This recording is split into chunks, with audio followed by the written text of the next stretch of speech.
प्यारे मसीही विश्वासियों, जय यीशु की तथा प्रतिदिन के बाइबल पाठ एवं चिंतन में आप सभी का स्वागत है। आज का पहला पाठ राजाओं का पहला ग्रंथ अध्याय 2 पद संख्या 1 से 4 और 10 से 12 तक से लिया गया है। वचन कहता है, जब दाऊद के मरने का समय निकट आया तो उसने अपने पुत्र सुलेमान को ये अनुदेश दिए, मैं भी दूसरे मनुष्यों की तरह मिट्टी में मिलने जा रहा हूँ। धीरज धरो और अपने को पुरुष प्रमाणित कर दो। तुम अपने प्रभु ईश्वर के प्रति अपना कर्तव्य पूरा करो, उसके बताए हुए मार्ग पर चलो, उसकी विधियों, आदेशों, आज्ञाओं और नियमों का पालन करो, जैसा कि मूसा की संहिता में लिखा है। तब तुम अपने सब कार्यों और उद्योगों में सफलता प्राप्त करोगे और मुझे दी गई प्रभु की यह प्रतिज्ञा पूरी हो जाएगी। यदि तुम्हारे पुत्र ईमानदार होकर मेरे सामने सारे हृदय और आत्मा से सन्मार्ग पर चलते रहेंगे तो इस्राएल के सिंहासन पर सदा ही तुम्हारा कोई वंशज विराजमान होगा। दाऊद ने अपने पूर्वजों के साथ विश्राम किया और वह दाऊद नगर में कब्र में रखा गया। दाऊद ने इस्राएल पर 40 वर्ष तक राज्य किया, हेब्रोन में 7 वर्ष तक और यरूशलेम में 33 वर्ष तक। सुलेमान अपने पिता दाऊद के सिंहासन पर बैठा और उसका राज्य सुदृढ़ होता गया।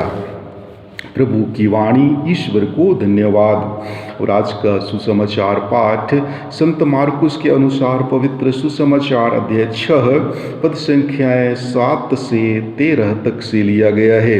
वचन कहता है, यीशु 12 को अपने पास बुलाकर और उन्हें अपदूतों पर अधिकार देकर 2-2 करके भेजने लगे।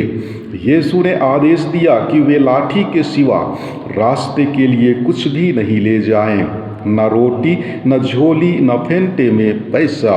वे पैरों में चप्पल बांधे और 2 कुर्ते नहीं पहने।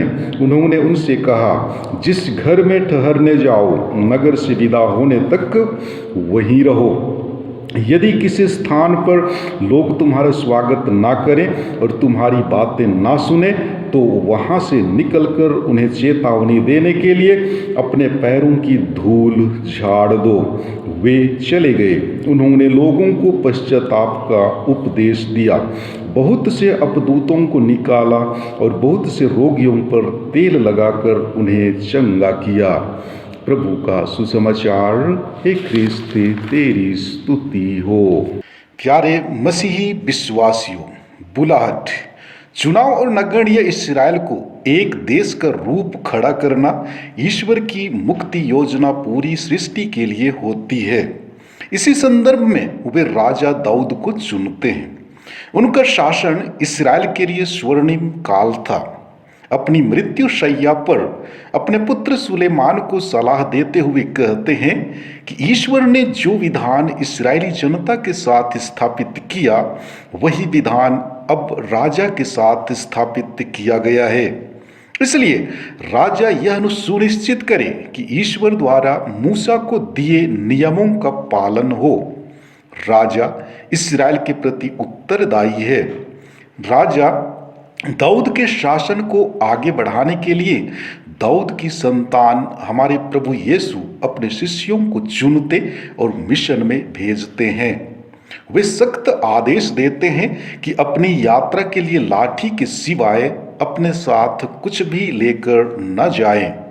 इसका तात्पर्य यह है कि ईसा के अनुयायियों को धन, संस्था तथा अन्य भौतिक चीजों पर आस्था नहीं रखना है, बल्कि ईश्वर की कृपा और दयालुता पर भरोसा रखना है। पहले पाठ में सुनते हैं कि दाऊद अपने पुत्र सुलेमान को सलाह देते हैं कि ईश्वर के प्रति आज्ञाकारी बने। हालांकि दाऊद पूर्ण नहीं थे, उनमें कमजोरियां थीं, फिर भी वे ईश्वर के मूल्यवान साधन थे। उन्होंने हमेशा ईश्वर की उपस्थिति में जीवन बिताया, उनकी इच्छा के अनुसार जीवन बिताया।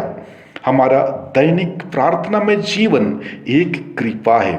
यह उनको सुनने का समय है, उनकी इच्छा के अनुसार जीने का सर्वोत्तम उपाय है कि हम अपनी दैनिक जिम्मेदारियों को अच्छी तरह निभाएं। जब हम ईश्वर की इच्छा का पालन करते हैं तब हमें सच्ची सफलता प्राप्त होती है। हो सकता है वह सफलता जैसा हम चाहते हैं वैसा ना मिले, लेकिन ईश्वर हमसे जितना चाहते हैं उस स्तर तक पहुंच सकते हैं। हमारी सफलता से ईश्वर को खुशी होती है। इसका मतलब यह नहीं है कि हमारे जीवन में कभी भी असफलता नहीं मिलेगी, कठिनाइयां नहीं आएंगी।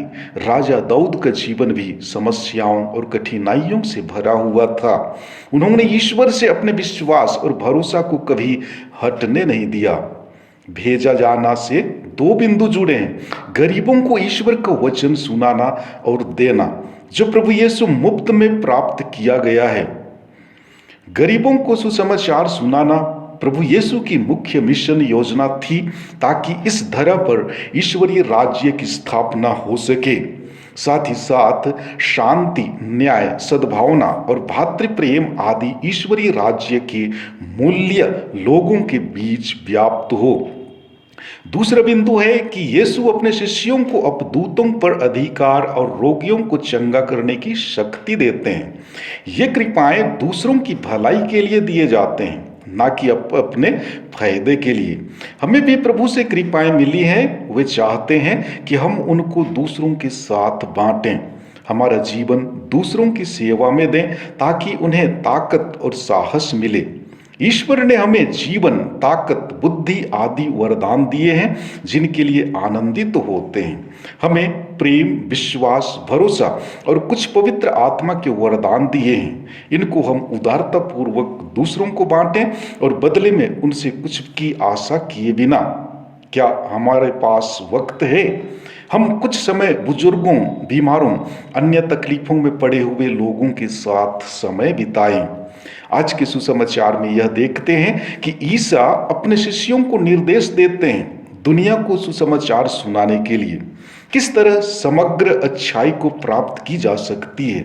वह समग्र अच्छाई पश्चाताप और ईश्वर के असीम प्यार की ओर हमेशा लौटकर प्राप्त किया जा सकता है। जब हम उस असीम प्रेम का अनुभव करते हैं तो वही प्रेम सुरक्षा का आधार बन जाता है। आज दुनिया भौतिक चीजों में अपना आराम, आनंद और अच्छाई ढूंढती है। ईसा हमें सलाह दे रहे हैं कि दूसरों को प्यार करें, ताकि हम स्वतः बदल सकें और वास्तविक खुशी और शांति प्राप्त कर सकें। तो आइए हम प्रभु से प्रार्थना करें कि ईश्वर की आशीष कृपा से हम उनके दिए गए कार्यों को अच्छी तरह से कर सकें। आमीन।